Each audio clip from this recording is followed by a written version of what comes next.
so many of us, well, we're going to prioritize time with our family and our loved ones, and we're going to do this every year. January 1st, going to spend more time with the people I care about, the people I love. And then by March, it's back to life as usual, right? So if we decide what we're going to prioritize, who we're going to prioritize, and again, the flip side, what am I going to deprioritize? Who am I no longer going to prioritize in terms of allocating time? Those things as well allow you to live a far more proactive life, and it allows you to really start living the kind of life that you want to engage in. Increase sales, improve margins, and grow your business. Guaranteed. Top secrets of marketing and sales. Now, David Blaze. Hi, and welcome to the podcast. In today's episode, co-host Jay McFarland and I will be discussing using this week to prepare for the new year. Welcome back, Jay. Well, I'm so glad to be here, David. I have to tell you, after Christmas, my number one tendency is just to kind of want to detox, because of all the shopping and everything else. But I know it's also because there's not a lot going on business-wise. It's probably a great time to kind of start thinking about the next year. Yeah, and I think detoxing is also a really good part of that. It's nice to be able to use this time. It's sort of the eye of the hurricane, a little break in the action before the new year starts and everything gets rolling again. It's just a great time to be able to do that, to be able to take a breath, take a moment, sort of think through how things went, what we liked and what we didn't like about the past year, and what we want to do better and differently in the coming year. And for me, I think it's just a great time for planning, for making notes and really considering the things that we'd like to accomplish. Because there's something magical about a new year where everybody wants to start fresh and turn the page. I mean, there's no reason you couldn't do that any day or every week. Reminds me of the expression, today is the first day of the rest of your life. People hear that and they go, yeah, that's right. And then we never do anything about it. But boy, January 1st rolls around and everybody wants to do things. We've got different resolutions and I'm going to do this better. I'm going to do that better. Lots of people join gyms and they go for 2 weeks and then that's the end of it, right? So there is this tendency to get really excited and really focused about a new year and then perhaps let it fall away. So if we use this week to just really think through, okay, what do I really want? What am I trying to get out of my life, my business, my relationships? What is it that I'm looking to accomplish? It's just a nice sort of quiet time to consider those sort of things. Yeah, and I think you gave the example of the gyms. My wife goes to the gym all the time, and she can't stand January and into February because she can't find an open machine to use because everybody has set this new goal. And it's going to last at the most 6 weeks, and then everybody returns. And I think that that's kind of a microcosm of our goal setting for the new year and for resolutions. So it has to be important to, as you're being mindful, to be specific, I think, but also to be reasonable with yourself, achievable, right? And trackable are all things that I think that would probably be important in this process. Absolutely. There's another thing that I tend to think of just in terms of planning and thinking things through. I refer to it as the Big APE, APE, the Big APE. And it stands for activities, priorities, and expectations. So what are the activities that I want to engage in the new year? What are the activities I no longer want to engage in the new year, right? And that's big. So much of growth in business and personal development comes not just from what we do, but from what we decide we're no longer going to do, changing those behaviors that have not created the results that we've been looking for in the past.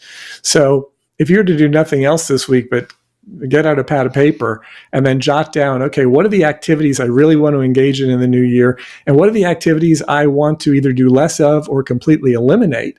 Start with that. And that exercise alone just allows you to kind of feel good because it's a glimpse into your potential future, right? You have to decide whether or not you're going to engage in those activities, you're going to follow through and do it. But as you write that sort of thing down, you say, okay, this is what I would like to be doing on a daily basis, a weekly basis, a monthly basis. Who would I like to be interacting with? In other words, if I'm writing down a list of activities, who am I going to be engaging in these activities with? And all of that, I think, is highly motivational. Also, when you write down the activities you're going to stop engaging in, that is, in a lot of cases, even more motivational because you say, wow, what if I stopped doing this one thing that I know is not good for me that's been holding me back? Good example of that is I deleted the news app off my iPhone a couple of weeks ago because I found that if I looked at the main app, there was always something that I would click on and it would pull me in to some sort of awful negative thing that's going on in the world that I just really don't need to be exposed to. So for me, things like that, reducing or eliminating things that I know are just going to bring me down, now's a great time to eliminate those sort of things in the new year. If you start with that and you say, okay, what are the activities I'm going to engage in? What are the activities I'm no longer going to engage in? That's a great start. Then the P part of the APE formula is priorities. What are going to be my priorities this year? Who are going to be my priorities this year? So many of us, well, we're going to prioritize time with our family and our loved ones, and we're going to do this every year. January 1st, going to spend more time with the people I care about, the people I love. And then by March, it's back to life as usual, right? So if we decide what we're going to prioritize, who we're going to prioritize, and again, the flip side, what am I going to deprioritize? Who am I no longer going to prioritize in terms of allocating time? Those things as well allow you to live a far more proactive life, and it allows you to really start living the kind of life that you want to engage in. And then the third part of it is the expectations. What are the expectations I have for the new year? What are the expectations I have of myself? What are the expectations I have of the people around me? Now, having expectations for other people can be a recipe for disaster because if they don't have the same expectations, you're not going to have a match there. But at least if you have a clear idea of what you're expecting from yourself, perhaps your coworkers, that's all going to really be helpful for you. Yeah, I love that. As you go through this concept of the Big APE, you just made me think of a couple things. I know people who have decided, like you with the news app, they've decided they're not going to look at the phone for the first 2 hours of the day. They're going to get up, they're going to meditate, they're going to do some exercise, they're going to do those things so that they're not sucked in right away, because that starts your day basically out of control, right? And that's very important. But I think some of the other elements of APE is having a self-awareness, right? You have to really sit down and think, like, it took some awareness for you to realize that news app was having a negative effect on you. Sometimes we don't know what those things are. And so you have to kind of have a self-inventory of, you know, how are these things making me feel? It could be eating habits, you know, it could be your diet that is making you feel in a negative way. And so keeping track of those things is so critical to be able to improve your situation. And it's really funny because years ago, I remember saying to my wife, I wanted to get rid of the newspaper, and it took me a long time to convince her to do that. But we got rid of the newspaper, and I didn't watch news on television anymore. And I was very proud of myself for accomplishing that because I just felt like it just relieved so much mind pollution. And then just a couple of weeks ago, I realized, okay, well, I'm still getting it here, right? It's still pulling me in, still getting me worked up. I just don't want to do that anymore. But one other thing about the Big APE, I gave a presentation, a live presentation on that topic one time. And I talked about the fact that if you can get the Big APE worked out, if you get those things lined up, it's going to be a lot better. And one woman in the audience, she said, yeah, if I could get the Big APE to do what I wanted him to do, everything would be a whole lot better. I said, okay, no, the Big APE does not refer to your spouse. Okay, the Big APE is all about you, your activities, your priorities, and your expectations. Yeah, I love that. The other thing about the Big APE, and we've talked about this for months and months now, is tracking your activities, tracking your customers, tracking what your business is doing, what your employees are doing. I think that during this week of looking back at the previous year and projecting forward if you have good actionable information, you can say, you know what, I'm not going to focus on these clients anymore because they're not producing. I'm going to focus on these clients because I think I can grow the business. So having that information is critical.